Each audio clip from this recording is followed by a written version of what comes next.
las células sensoras que producen una respuesta inflamatoria,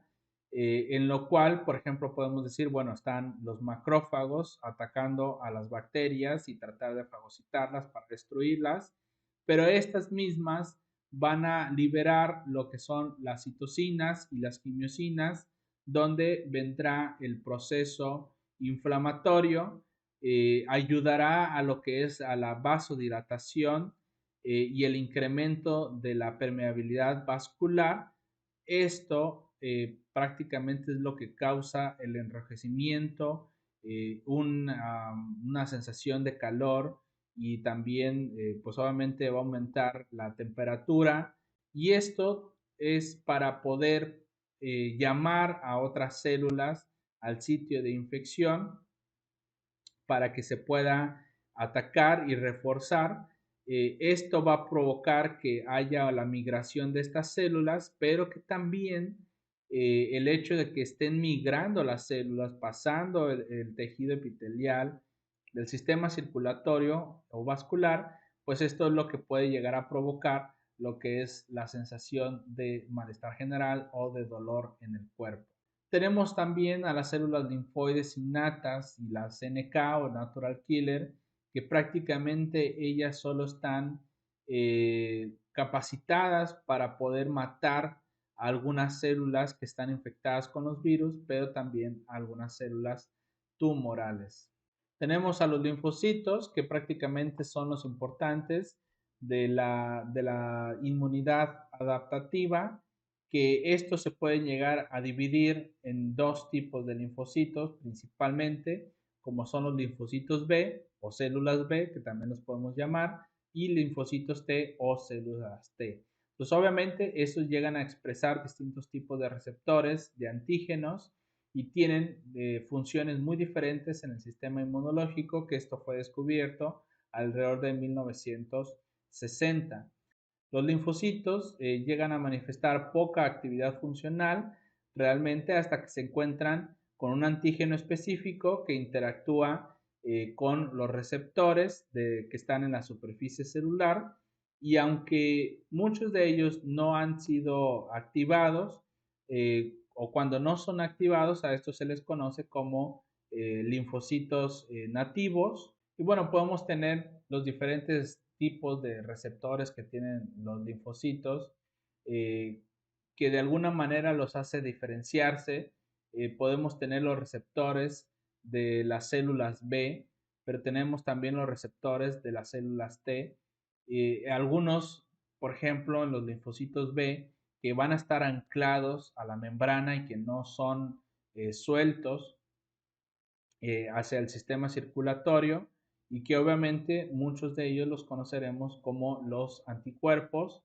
pero todos ellos en realidad de los linfocitos B son llamados como inmunoglobulinas. Los receptores de antígeno de los linfocitos B también se conoce como inmunoglobulinas de membrana, dependiendo de si están anclados a la membrana o inmunoglobulinas de superficie. Y el receptor del antígeno T o de las células T está relacionado con las inmunoglobulinas, pero en realidad en cuanto a su estructura y propiedades son bastante distintas.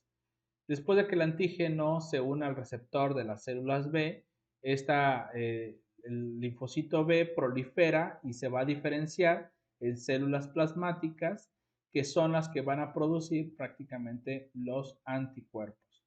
Cuando una célula T se encuentra por primera vez a un antígeno al que se puede unir a un receptor, este también va a proliferar, se va a diferenciar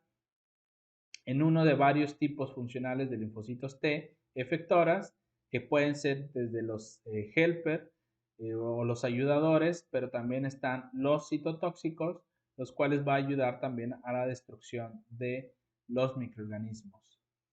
Tenemos estas otras moléculas sumamente importantes, como lo es el complejo mayor de histocompatibilidad, que son importantes para la presentación de los antígenos, y que vamos a estudiar que existen dos tipos de estas moléculas o de este complejo mayor de histocompatibilidad, que ayudará a poder presentar antígenos, los epítopos de algunos péptidos específicos para poder activar a los linfocitos T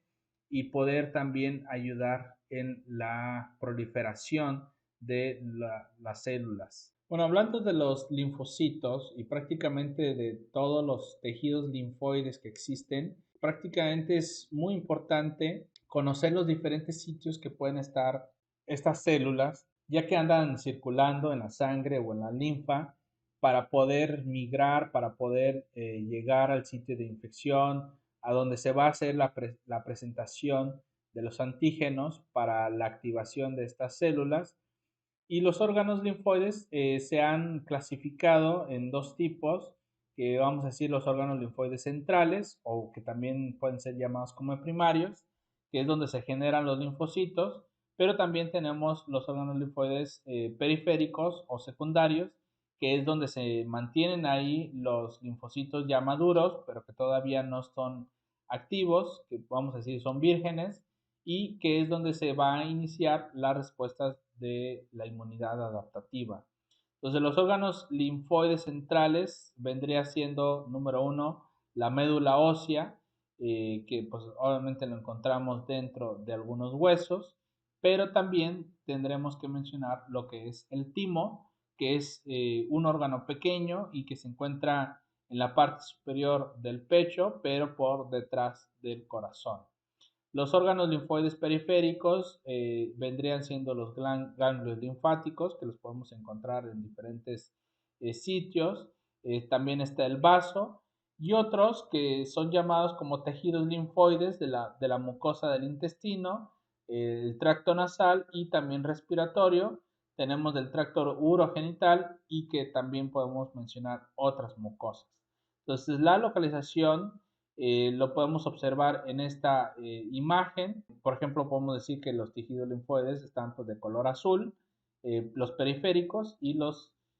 primarios vendrían siendo los que están en color amarillo. Entonces, los linfocitos B y su maduración se da gracias a que son producidos primero en la médula ósea, que prácticamente mucho se pensaba que la B era por las palabras en inglés de bone marrow y que por eso se llamaban células B. Sin embargo, se menciona que la B en realidad de estas células originalmente representaba la bolsa de Fabricius, que es un órgano linfoide en los pollitos jóvenes en el que maduran los linfocitos, pues fue donde se estudiaron. Dentro de la respuesta inmune, la innata que inicia y para poder hacer el proceso de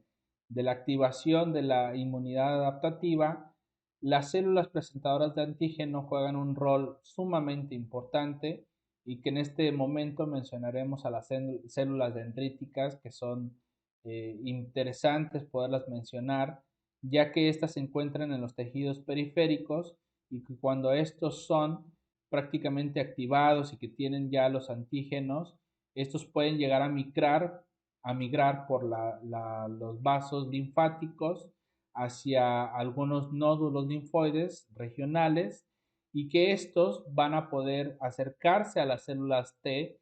nativas para poderlas activar y poder realizar. Entonces podemos observar la organización de un nódulo linfoide, que es donde se lleva a cabo mucho la actividad y que a veces es donde se pueden encontrar inflamados, porque pues hay una actividad ahí contra los microorganismos. Entonces podemos observar el diagrama de un ganglio linfático en una sección longitudinal donde consiste de una corteza más externa, que donde la veremos en las áreas amarillas y azules, y una médula interna, que es donde se encuentra lo rosita o rosa más oscuro. Entonces, la corteza está compuesta por una corteza externa de células B organizadas en folículos linfoides y de áreas adyacentes o paracorticales que están compuestas principalmente por células T y algunas células dendríticas. Entonces, cuando la respuesta inmune está en marcha, algunos de los folículos contienen áreas centrales de intensa proliferación de las células B que van a ser llamados como centros germinales. La linfa que llega a drenar de los espacios extracelulares del cuerpo transporta los antígenos que prácticamente vienen de estos puntos para poder traer células transportadoras, presentadoras de antígeno y que llegan a los ganglios linfáticos para poder hacer toda esta activación. Entonces estos migran directamente de los senos paranasales a las partes celulares del ganglio. La linfa sale a través de los eferentes o los vasos eferentes linfáticos para poder seguir con la circulación. La médula consiste en cadenas de macrófagos y células plasmáticas secretoras de anticuerpos, conocidas como cordones medulares, que es esta parte prácticamente, donde podemos mencionar que aquí es donde se encuentran los macrófagos y las células plasmáticas, que obviamente ya están produciendo los anticuerpos específicos contra la infección. Los linfocitos nativos prácticamente ingresan al ganglio desde el torrente sanguíneo a través de las vénulas postcapilares especializadas, que, bueno, aquí no se van a mostrar, y que salen con la linfa a través de los eferentes linfáticos. Entonces podemos observar cómo se observa con una micrografía de sección longitudinal a través de un ganglio linfático, que se pueden observar los folículos que tienen los centros germinales. Sin embargo, también podemos observar aquí las imágenes de cómo se representa del vaso, que prácticamente es un órgano del tamaño del puño, de la mano, situado justo detrás del estómago. Este no tiene en realidad una conexión directa con el sistema linfático, sin embargo, llega a recoger el antígeno de la sangre y está involucrado en las respuestas inmunes a los patógenos que son transmitidos por la sangre. Los linfocitos entran y salen del vaso a través de los vasos sanguíneos y el vaso también puede llegar a recoger y eliminar glóbulos rojos que ya están viejos o dañados y pues para que no haya un daño de los restos que pueden llegar a producir los eritrocitos. Tenemos también lo que son las placas de Peyer que se encuentran en las mucosas intestinales, que prácticamente ellos tienen muchos folículos también y centros germinales donde van a madurar las células B. En algunos folículos están ocupados también por células T y por lo tanto se llegan a denominar como áreas dependientes de las células T. La capa entre el epitelio superficial y los folículos se conoce como cúpula subepitelial y que esta es rica en células dendríticas, células T y también en células B. Y bueno, podemos observar después de todo este proceso de la inmunidad innata y de la inmunidad adaptativa, de cómo es la respuesta hacia ciertos antígenos y cómo en sus primeros puntos, por ejemplo, del antígeno A, de cualquier antígeno, pues su respuesta primaria, pues vamos a decir que pues hay una elevación de células, de anticuerpos sobre todo, específicos contra este antígeno. Vamos a decir, se redujo la infección, se eliminó. Obviamente queda alguna memoria ahí de anticuerpos que no disminuye la concentración, pero en la respuesta secundaria podemos ver un aumento en la concentración de anticuerpos específicos contra el antígeno A. Pero podríamos mencionar, bueno, ¿qué sucede si hay una infección B, una segunda infección? Pues obviamente en su principio no está capacitado, los anticuerpos hay algunos que son inespecíficos, pero que conforme pasa el tiempo o los días empieza la producción de los anticuerpos porque la inmunidad adaptativa ya ha sido activada, entonces empieza la elevación de anticuerpos específicos contra el antígeno B. Entonces, esta aquí vendría siendo una respuesta primaria, pero para los antígenos B. Entonces, pues estos anticuerpos pueden participar en la defensa del huésped de tres formas diferentes, también dependiendo de las infecciones o de lo que se esté presentando, porque los anticuerpos pueden llegar a atacar a lo que son las toxinas de las bacterias para poder evitar que las toxinas tengan efectos en las células diana o blanco. Entonces prácticamente lo que hacen es unirse a la toxina para neutralizarla y después hay una ingestión por los macrófagos para poder que sean degradadas dentro de los macrófagos. Sin embargo, también, por ejemplo, podemos observar que puede ser por opsonización, es decir, los anticuerpos se van a unir a ciertas moléculas que reconozcan de las bacterias y que va a permitir que éstas sean digeridas también junto con la bacteria para poder ser digeridas o eliminadas. Pero podemos tener que, por ejemplo, cuando andan las bacterias en el sistema circulatorio, se pueden unir los anticuerpos a las bacterias y puede suceder la activación del complemento que puede permitir aquí la formación de los poros o de algún poro en la bacteria para que pueda,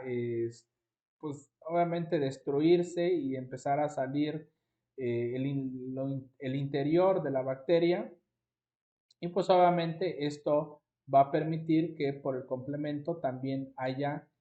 una ingestión, una fagocitosis de las bacterias para poder complementar la eliminación de los microorganismos. Los linfocitos T prácticamente son los directores de la orquesta del sistema inmunológico, ya que ellos también pueden participar en la destrucción de invasores intracelulares que son responsables de la respuesta inmune mediadas por células, lo podemos llamar la inmunidad, la respuesta inmune celular. Entonces, pues tenemos a los CD4, a los CD8, que prácticamente permite también la funcionalidad y poder identificarlos, ya que los CD4 prácticamente son los que van a ser los ayudadores y los CD8 son los que le llaman los linfocitos T citotóxicos. Pero para que esto pueda suceder, pues necesitamos de nuevo lo que es el complejo mayor de histocompatibilidad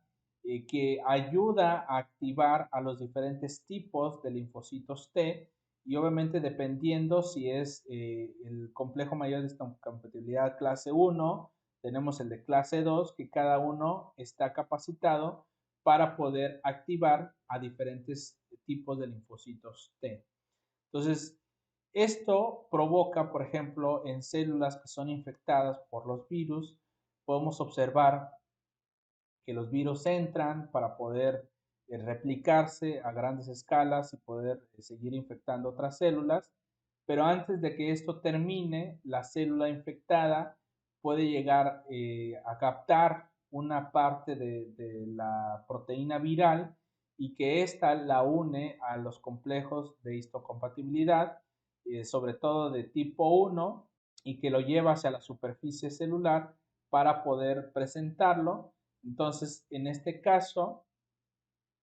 veríamos cómo este ayudó a activar a las células T citotóxicas para que estos mismos puedan atacar a la célula infectada y poderla destruir para que se evite la maduración de los virus y estos virus puedan seguir infectando otras células sanas. Los podemos observar aquí en estas microscopías, en estas fotografías, de cómo ya han sido reconocidos, ya han sido activados para la eliminación de las células infectadas por los virus. Sin embargo, tenemos, por ejemplo, que una parte importante es el antígeno CD8, que son los citotóxicos, que de alguna manera participa también como un correceptor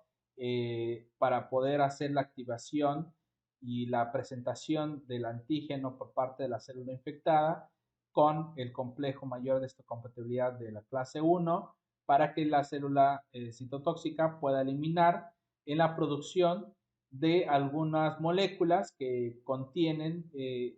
los linfocitos T y poder hacer las apoptosis o la activación de la apoptosis de la célula infectada. Sin embargo, también, por ejemplo, tenemos